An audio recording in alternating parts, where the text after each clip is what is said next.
কাল তো সব আশা শেষ হয়ে গেছে বল। ওরা যখন এসে বললো যে খবরটা দিল তখন তো আর কোনো আশা।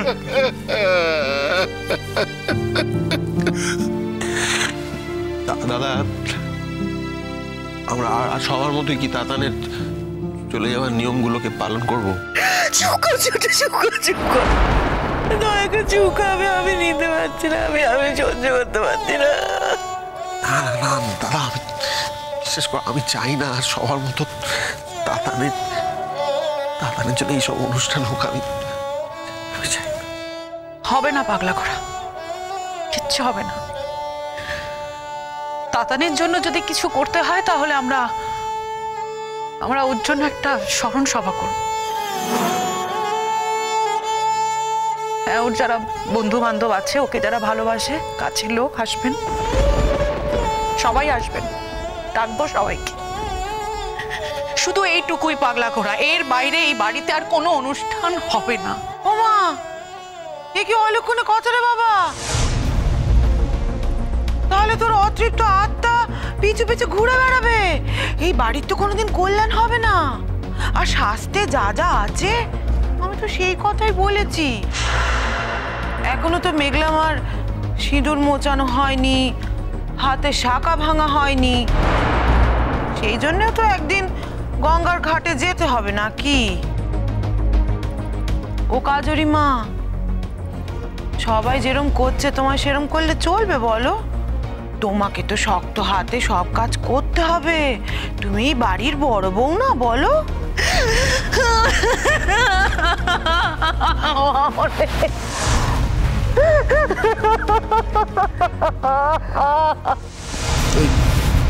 মেঘলা,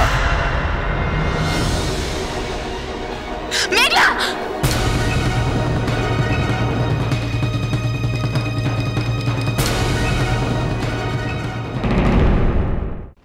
মেঘলা, আপনারা এমন সমস্ত ভয়ঙ্কর কথা বলছে যাতে আমার মেয়ের নার্ভ ফেল করেছে, সেন্সলেস হয়ে গেছে।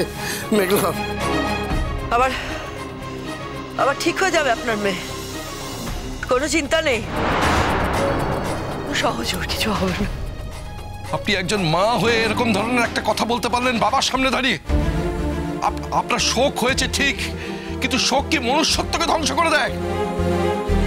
মেঘলা মা, মেঘলা মা, কাজরি মা, একটু জল দাও তো। হ্যাঁ, চোখ খোলো মা। আরে কেউ একটু জলটা, আমি জল নিয়ে এসছি। দাও একটু দাও। ওকে দাও, আমার কাছে দাও। মেঘলা, ধরো ধরো ধরো ধরো।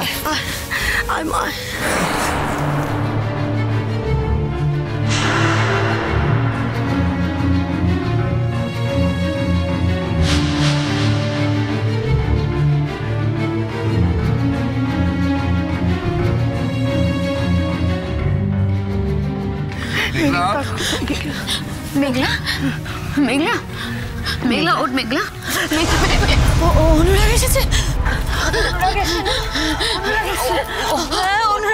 মেঘলা, আমার কথাটা শোন।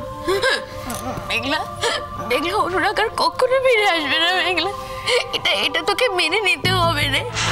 ওর পক্ষে যে আর আসা সম্ভব নয়। দিদিভাই, আসবে না।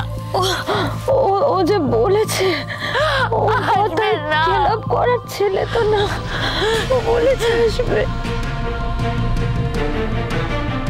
চন্দনবাবু, আমাদের এই ভয়ানক শোকের মধ্যে কিন্তু আপনার মেয়েকে সামলানো আমাদের পক্ষে সম্ভব হবে না।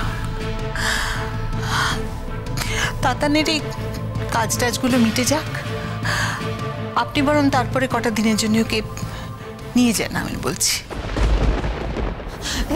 না ভালো চিঠি, ও ভালো চিঠি, আমাকে তুমি এখানে থাকতে দাও প্লিজ।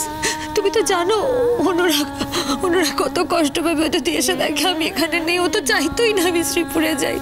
ও ভালো চিঠি, আমাকে ওর জন্য থাকতে হবে। ও তো ফিরে আসবে বলো, আমার তো কোথাও যাওয়া চলবে না। ভালো চিঠি, আমাকে থাকতে দাও প্লিজ তুমি এখানে। মা, আমাকে এখানে থাকতে হবে, আমি শ্রীপুরে যেতে পারবো না। তুমি অনুরাগ ফিরে আসবে মা, সব শুনবো। ভাবি অনুরাগ ফিরে আসবে তো, ওর জন্য থাকতে হবে আমাকে। আমরা এখনো ভাবতেই পারছি না যে সত্যি ঘটনাটা ঘটে গেছে।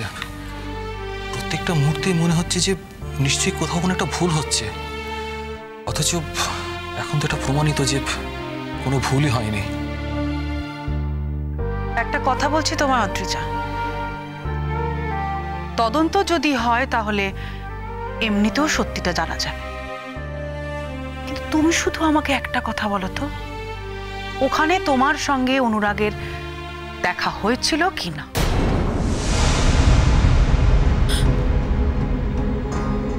তোমরা তোমরা কি ভাবছো? আমি অনুরাগকে খুন করেছি, তাই না? হ্যাঁ, আমার ভাবিও না কালকে ঠিক এই একই প্রশ্ন আমায় করেছিল। আচ্ছা আচ্ছা, কি করলে প্রমাণ হবে যে আমার সঙ্গে সত্যি অনুরাগের দেখা হয়নি? কি করলে প্রমাণ হবে? এই মুহূর্তে এখানে দাঁড়িয়ে তোমরা আমায় যেভাবে বলবে আমি ঠিক সেইভাবে মৃত্যুকে গ্রহণ করব। সত্যি সত্যি বৌমনি, তোমরা বলো না, তোমরা কি সেটাই চাও? আমি চাই, আমি সত্যি মরে যেতে। আমার একটু বেঁচে থাকার ইচ্ছে নেই, আর বাঁচতে চাই না, আমি আর বাঁচতে চাই না।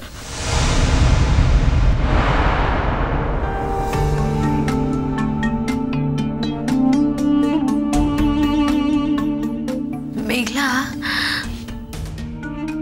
আজ আমার জীবনটার কি মানে রাখে বলতে পারিস? কি আছে বলতো আমার? অনুরাগ আমাদের সবাইকে ছেড়ে চলে গেল। তুই তো সবার সামনে চিৎকার করে তোর দুঃখটা প্রকাশ করতে পারবি, আর আমি আমার দুঃখ, আমার যন্ত্রণা প্রকাশ করাটা তো পাপ, অন্যায়, অনেক বড় অন্যায়। তাহলে আমার আর কি করার থাকে বলতো? মৃত্যুই আমার একমাত্র পথ, যে আমায় একটু শান্তি দিতে পারে। আমি কালে ভাবছি, জানিস, যে যদি মরে যাই তাহলে আমি সব থেকে বেশি শান্তি পাবো, কিন্তু পারছি না রে। আমাকে যে মা হাসতে পিষ্টে ছড়িয়ে রেখেছে, আমি যে কিছুতেই বেরোতে পারছি না। নইলে কবে মরে যেতাম, কবে মরে যেতাম। আমি কিন্তু কখনো মৃত্যুর কথা বলবো না, সব সময় জীবনের কথা বলবো। আর আমার সেই জীবনের নাম অনুরাগ। আমি জানি ওকে আমার জন্য ফিরে আসতে হবে, ও আসবে। এখন আমাকে যত নিয়মের মধ্যে দিয়ে যেতে হোক, যা যা করতে হোক, তুই দেখিস ও একদিন সব নিয়ম, সব কিছু অস্বীকার করে আসবে, এসে দাঁড়াবে আমার সামনে, বলবে, মেঘলা, তোমার জন্য এসেছি, আবার কিছু হয়নি তো, কিছু হয়নি। তুমি ভাবলে কি করে তোমাকে ছেড়ে আমি চলে যাব?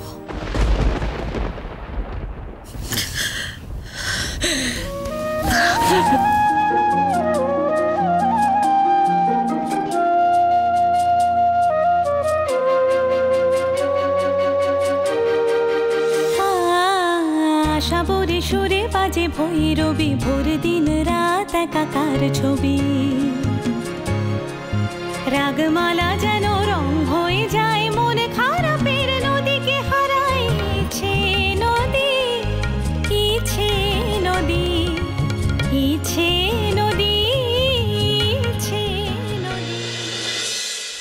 মধুচন্দ্রিমায় গিয়ে বিখ্যাত শল্য চিকিৎসক ডক্টর অনুরাগ ব্যানার্জি আকস্মিক অন্তর্ধান হয়ে যান তার স্ত্রী এবং পরিবারের কাছ থেকে।